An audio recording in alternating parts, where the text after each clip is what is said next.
नोरमा group, जो सोचता है वो करता है। आपके अपने सपनों का आशियाना। बिहार में जहां एक तरफ शराबबंदी तो वहीं शिक्षकों का मामला भी अक्सर चर्चा में होता है। कोई न कोई ऐसा फैसला सरकार का आ जाता है जिसके कारण ये पूरा मामला फिर से एक बार चर्चा में आ जाता है। आपको बता दें कि ऐसा ही एक मामला चर्चा में आ गया है जब खुद आपको बता दें कि शिक्षा मंत्री ने प्रेस वार्ता बुला करके अपना फैसला सुना दिया है। अभी अभी जो हमारे पास खबर आ रही है कि ये मामला शिक्षकों से जुड़ा हुआ है, एक बड़ी खबर सामने आ रही है। इस बड़ी खबर में कहीं ना कहीं शिक्षकों से जुड़ा हुआ ये मामला है। लंबे समय से शिक्षक इंतजार कर रहे थे, लेकिन अचानक से प्रेस को बुला करके शिक्षा मंत्री डॉक्टर सुनील कुमार सिंह ने एक बड़ा फैसला, बड़ा बयान दे दिया है। अब इसको लेकर के एक बार फिर से ऊहापोह की स्थिति शुरू हो गई है। बिहार में शिक्षा मंत्री डॉक्टर सुनील कुमार ने कहा है कि सक्षमता परीक्षा के बाद इसे लागू करेंगे। यह कौन सा नियम है आपको हम बता रहे हैं, लेकिन उससे पहले आपको बता दें कि साथ ही उन्होंने ज़रूरत पड़ने पर बदलाव की भी संभावना की बात कही है। उन्होंने कहा कि बहुत शिक्षक और शिक्षिकाओं और संगठन ने जो हमारी ट्रांसफ़र नीति है उसके संबंध में अपने मन में कुछ बातें थी जो उन पर सहानुभूतिपूर्वक विचार करते हुए मुख्यमंत्री जी से विचार विमर्श करने के उपरांत हम लोग इस फैसले पर पहुँचे हैं कि जो ट्रांसफ़र नीति है उसे हम लोग तत्काल स्थगित रखेंगे। यानी समझ सकते हैं जो लंबे समय से शिक्षक, नियोजित शिक्षक से लेकर के अन्य शिक्षक ये बात इंतजार कर रहे थे कि अब उनको ट्रांसफ़र पोस्टिंग का लाभ मिलेगा। अपने कई ऐसी बातों को लेकर के उन्होंने तैयारियां भी शुरू कर दी थी, लेकिन अचानक से शिक्षा मंत्री ने कहा है कि जो सारी सक्षमताएं परीक्षा हैं वो सब पूरी हो जाएंगी तो उसके बाद कम से कम सभी को मौका मिलेगा, क्योंकि अभी करने से जो लोग सक्षमता परीक्षा दे रहे हैं या देने वाले हैं तो उनके साथ उतना फेयर नहीं होगा। इसलिए हम लोगों ने सहानुभूतिपूर्वक सभी पहलुओं पर विचार करते हुए रोक लगाई है। इम्तिहान की जो प्रक्रिया है वो चलती रहेगी, जो नियुक्तियां हैं वो भी होती रहेंगी। अब आपको बता दें कि शिक्षकों के तबादले और पदस्थापना के मामले पर पटना हाई कोर्ट ने राज्य सरकार से जवाब भी मांगा है। हाई कोर्ट ने तबादला नीति के खिलाफ दायर याचिका पर अपनी सुनवाई करते हुए कहा है कि सरकार इस पर स्थिति स्पष्ट करे और 3 सप्ताह के भीतर अदालत के निर्देशानुसार जवाब दाखिल करे। सरकार का हलफनामा आने के बाद इस पर अंतिम फैसला दिया जाएगा। तब तक के लिए याचिकाकर्ता शिक्षकों के ट्रांसफ़र और पोस्टिंग पर कोर्ट ने स्टे लगा दिया है। शिक्षा मंत्री सुनील कुमार ने मंगलवार को पटना में प्रेस कॉन्फ्रेंस बुला करके तत्काल शिक्षकों के तबादला नीति पर रोक लगाई है। आगे इसे संशोधित कर और भी सरल बनाया जाएगा, ये बातें कहते हुए उन्होंने मीडिया के सामने अपनी बात रखी। सभी नियोजित शिक्षकों की बात उन्होंने रखते हुए कहा कि सक्षमता परीक्षा पूरी होने के बाद एक साथ तबादला किया जाएगा। अभी तो शिक्षक जिस स्कूल में हैं वहीं योगदान देंगे।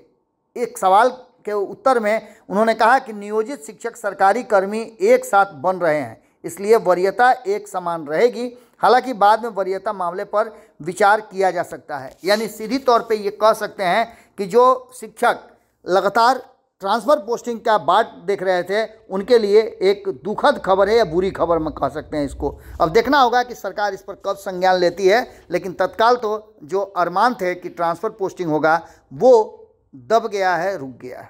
वो सब व्यवहारिक कठिनाइयाँ जो हमने कहा कि कई जिलों में एक ही अनुमंडल है, तो कुछ व्यवहारिक कठिनाइयाँ हैं, उन सबको हम लोग दूर करेंगे। वो जब ये हमने शुरू में ही कहा कि जब 5 सक्षमता जो उनको चांस दिया जाएगा उसका रिजल्ट आ जाता है, क्योंकि अगर कुछ को आप मौका देते हैं, जो लोग जैसे कि कल नियुक्तियाँ होंगी तो कुछ तो शेष रह जाएंगे, तो उनका जो उनकी जो मांगे हैं हो सकता है कि वो उसमें ख़त्म हो जाए फर्स्ट स्लॉट के साथ।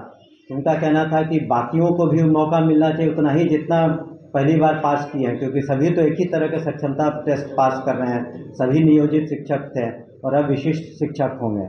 सर एक सवाल है सर यहाँ पर कि यदि 5 बार सक्षमता परीक्षा वो हो जाती है, ऐसे शिक्षक नियोजित शिक्षक हैं वो फॉर्म नहीं भरते हैं, तो उनके साथ क्या कीजिएगा? देखिए, उसके लिए जिन लोगों ने इम्तहान दिया ही नहीं या देंगे नहीं, ये 2 तरह की बात है। जो जांच पड़ताल में जिनके सर्टिफिकेट्स वगैरह सही नहीं पाएंगे तो उसमें विधि सम्मत कार्रवाई होगी। दूसरा कि जो देते ही नहीं तो उसके लिए अलग से कमेटी बनी है, जो बिल्कुल नहीं देते हैं तो उसमें अलग से हम लोग उसमें निर्णय लेंगे। सर, कल जिन्हें नियुक्ति पत्र मिलेगा उनको सेवा निरंतरता का भी लाभ मिलेगा, इतने वर्षों से कार्यरत हैं? जी नहीं, जो आप पहली बार आप तो सरकारी सेवक हुए हैं ना, तो सरकारी सेवक तो आप जब से आपकी नियुक्ति होती है तब से आप होते हैं, और अब तो आप सरकारी सेवक होंगे और उनसे भी हम अपेक्षा करेंगे कि पूरे लगन के साथ और बिल्कुल कर्तव्यनिष्ठा के साथ अपने कर्तव्यों का निर्वहन करेंगे। अभी तत्काल हम लोग जो कैलकुलेशंस हैं, हम लोग तत्काल 1,14,000 कुछ है। जिन नियोजित शिक्षकों ने परीक्षा नहीं दिया है, क्या उस पर किसी तरह की कार्रवाई की जाएगी? नहीं, अभी तो उनके चांसेस भी खत्म नहीं हुए हैं, अभी और मौके तो बाकी हैं। मौके जब पूरे खत्म हो जाएंगे, उनका प्रश्न था आपके पत्रकार का, दूसरे पत्रकार बंधु का, कि अगर कोई नहीं देता है तब क्या होता है, तो उसके बारे में हम लोगों ने एक कमेटी बना ली है, उसके बारे में हम लोग अलग से निर्णय लेंगे। करके माध्यमिक शिक्षक संघ ने भी तो आंदोलन का आह्वान किया, आज मसाल जुलूस में निकालने वाले। अब देखिए, किसी को कोई अपना, हम लोगों ने तो हर तरीके से सभी बातों को रख के सक्षमता परीक्षा जो पास करेंगे उनको तो नियुक्ति पत्र मिलेंगे ही। आंदोलन के लिए उसके बारे में मुझे जानकारी नहीं है। 1,14,000 हाँ जी, 1,14,000 जो शिक्षक वो सक्षमता पास करने वालों का है? जी जी, सक्षमता वाले। इसमें किस ग्रेड के लोग हैं? प्राइमरी है, सेकेंडरी है? सभी तरह के हैं इसमें। सफल हुए थे, उसमें कुछ प्रक्रियाधीन है, कुछ के सर्टिफिकेट्स में कमी थी, कुछ में और थे जो पूरी तरह से काउंसलिंग के बाद फिट पाए गए हैं, तो उनको और मौके दिए जा रहे हैं कि आप अपना, फिर उनको भी हम लोग नियुक्त करेंगे जो सही पाए जाएंगे। मंत्री जी, संगठनों की मांग है कि जो शिक्षक सक्षमता पास किए उसको वहीं रखा जाए। फिलहाल रहेंगे, लेकिन आगे चल के जो नीति बनेगी, जो उसमें जो संशोधन होगा, तो उसके अनुसार उनको, उसमें उनके अनुसार उनको आगे की कार्रवाई करनी पड़ेगी। जब आप गवर्नमेंट सर्वेंट हैं तो government rule regulation, government policy, transfer policy तो अधीन है आप। उनकी सीनियरिटी का क्या होगा? पहले जो 12 साल 11 साल काम कर चुके हैं, आप तो नए सिरे से ना नियुक्ति हो रही है, तो उसका कोई मतलब नहीं है। जहाँ तक इस पर हम लोग विचार करेंगे, लेकिन तत्काल इस पर नहीं है, क्योंकि सभी को एक साथ मौका मिला है। तो जब आप गवर्नमेंट सर्वेंट बनते हैं तो उस दिन से ही काउंट होता है। ठीक है, thank you sir. Thank you. Court के ऑर्डर को नहीं पढ़ा है, लेकिन मुझे बताया गया कि वो उसमें जो पिटिशनर्स थे कुछ, उनको कुछ रिलीफ दी गई है, लेकिन पूरी तरह ट्रांसफ़र नीति पर या नियुक्ति पर इस तरह की कोई कोर्ट का आदेश नहीं है जो मुझे बताया गया। लेकिन पूर्णतः कोई रोक नहीं है किसी भी तरह की। उनको कुछ पिटिशनर्स को कुछ रिलीफ दिए गए हैं, तो उसको पढ़ के हम लोग जो कोर्ट का आदेश है जो हम लोग को जवाब देना होगा देंगे। लेकिन ये निर्णय तो हम लोगों ने कल से ही विचार किया था और सुबह ही इस पर हम लोगों ने निर्णय ले लिया था। सर, यह नीति नहीं बनेगी कि या फिर से जो बनी हुई है इसमें कुछ चेंजेस होगा? हमने कहा कि ज़्यादा संभावना जो नीति बनी है उसमें कुछ संशोधन आवश्यकता अनुसार जो मांगे विभिन्न संगठनों ने उठाई हैं, या शिक्षकों ने, या पुराने शिक्षकों ने, नए शिक्षकों ने, तो निश्चित रूप से जो बातें थी कि जो असाध्य रोग हैं या महिलाएं हैं या फिर हस्बैंड वाइफ की, वो सब बातें तो रहेंगी ही। इसके अतिरिक्त भी अगर कोई आवश्यकता हुई, हम लोग समझते हैं कि पठन पाठन में और कितनी सहूलियत शिक्षकों को हो सके, तो वो हम लोग देंगे।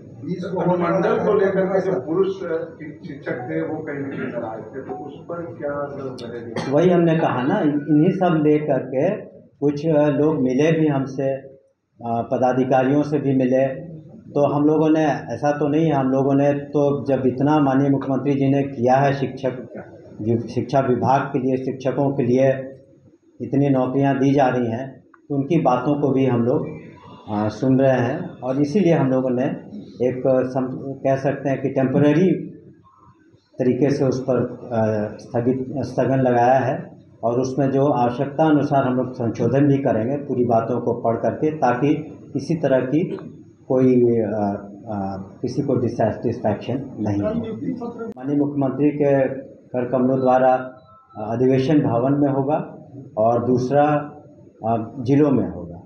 मंत्री महोदय अभी 2 दिन से आ रहा है कि अगला बार भी शिक्षक तरह की शिकायत मिलती है तो उसमें निश्चित रूप से उसमें इंक्वायरी होती है, और अगर कोई दोषी होता है तो कार्रवाई होती है। अगर कोई जब भी पेपर लीक हुआ आनंद किशोर ही थे, आनंद किशोर ऐसा तो नहीं है, जो रूल ऑफ लॉ है तो सभी के लिए बराबर है। अगर किसी तरह की कोई बात आती है तो सरकार तो कार्रवाई करती है, लेकिन अगर कोई प्रूफ हो कि इस तरह की बात है तो निश्चित रूप से अगर कोई शिकायत आती है तो उस पर गहन रूप से सरकार के द्वारा, एजेंसीज के द्वारा छानबीन होती है। सर ईओ युग का सर जो चार्जशीट दायर हुआ है, समाचार पत्र में आया, उसमें ये कहा गया है कि टीआरईटी में भी पेपर लीक हुआ है। सर देखिए, जब भी कोई जांच एजेंसी, इन्वेस्टिगेटिंग एजेंसी कुछ कार्रवाई करती है तो वो सर्टेन रिकमेंडेशंस भी कंसर्न डिपार्टमेंट को देती है। अगर कोई रिकमेंडेशन उनके द्वारा आता, क्योंकि इन्वेस्टिगेशन करना डिपार्टमेंट का काम नहीं, उसके लिए स्पेशलाइज्ड एजेंसीज हैं। अगर उनके द्वारा कोई बातें लिखित में आती हैं तो डिपार्टमेंट उस पर कार्रवाई करती है। मंत्री महोदय, आपके विभाग में दिया हुआ है, सूचना आयोग से भी कंप्लेन हुआ कि गलत बहाली हुई है और वीडियो भी वहाँ से रिपोर्ट किया जाना था कि गलत बहाली हुई है। देखिए, जो अगर कहीं पर निश्चित रूप से उसका अध्ययन करके जो उचित कार्रवाई होगी, आपको भी इसके बारे में हम बता देंगे। ट्रांसफर नीति का जहाँ तक प्रश्न है, हमने कहा ना, चूँकि कई संस्थाओं ने और ऑर्गेनाइजेशंस ने कुछ अपने बातों को रखा और कहा कि जो ये नीति है इसमें कुछ और चेंजेस की आवश्यकता है, कुछ उसमें व्यवहारिक कठिनाइयाँ हैं, तो कुछ बातें उनकी सही लगी हम लोगों की, इसलिए हम लोग पुनः उनसे विचार करके और पुनः इसको और लाएंगे सभी के सामने, और ये निश्चित रूप से शिक्षकों के हित में होगा। आपके सपनों को हमने सजाया है, ई होम्स पैनोरमा को हमने बनाया है। ई होम्स मेरा एक सपना था जिस पे मैं पिछले 4 साल से काम कर रहा था। हमने जो बनाया है वो सबने है माना। ई होम्स पैनोरमा में हो आपका भी आशियाना। और फाइनली हमने 2021 में इस प्रोजेक्ट को लॉन्च किया। बहुत लोग अप्रिशिएट कर रहे हैं कि पूर्णिया जैसे शहर में, बिहार के, एक तो बिहार की बात करें उसमें भी पूर्णिया जैसे छोटे जगह में इस तरह का लाइफस्टाइल देना, ये सुन के हम लोगों को बहुत अच्छा लगता है। ई होम्स में हमने कुछ और भी किया है, जैसे हम जिस जगह में रह रहे हैं हमारे फैमिली सिक्योर हो, उनको सिक्योरिटी का ध्यान में रखा है। आपकी सुविधा और सुरक्षा आपके लिए खास है, ये आपका विश्वास है। इसमें आर्टिफिशियल इंटेलिजेंस का 7 लेयर सिक्योरिटी का हमने इस्तेमाल किया है। लस ग्रीन कैंपस को बनाया है, यदि हमारा बाउंड्री वाल है तो वो वर्टिकल गार्डन है। ये जितनी भी फैसिलिटी होता है एक इंटरनेशनल टाउनशिप में, ई होम्स है, ये हम लोग विश्वास नहीं कर पा रहे हैं। जो भी हमारे मित्र, दोस्त या जो भी हमारे बाहर के बाहर आते हैं तो हम लोगों को बहुत अच्छा सुनने को मिलता है और बहुत अच्छा क्रेडिट मिल रहा है। वो सारा हमने सिर्फ एक बिल्डिंग नहीं बनाया, हमें एक बहुत अच्छा लाइफस्टाइल दिया ई होम्स में, और मेरा एक सपना था जिसको मैं आज फुलफिल होते हुए देख पा रहा हूँ। ये आपका आवास है। ई होम्स पैनोरमा में अब आपका निवास है। E Homes Panorama, luxurious lifestyle redefined. Panorama Group, जो सोचता है वो करता है।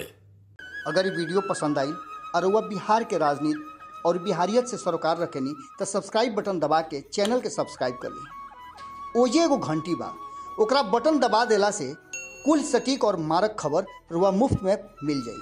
अगर रुआ पत्रकारिता के हमनी के नया प्रयोग में सहयोग कर चाहतानी तो ज्वाइन बटन दबा दी। पेटीएम नंबर नोट कर ली 9386 816 700। धन्यवाद।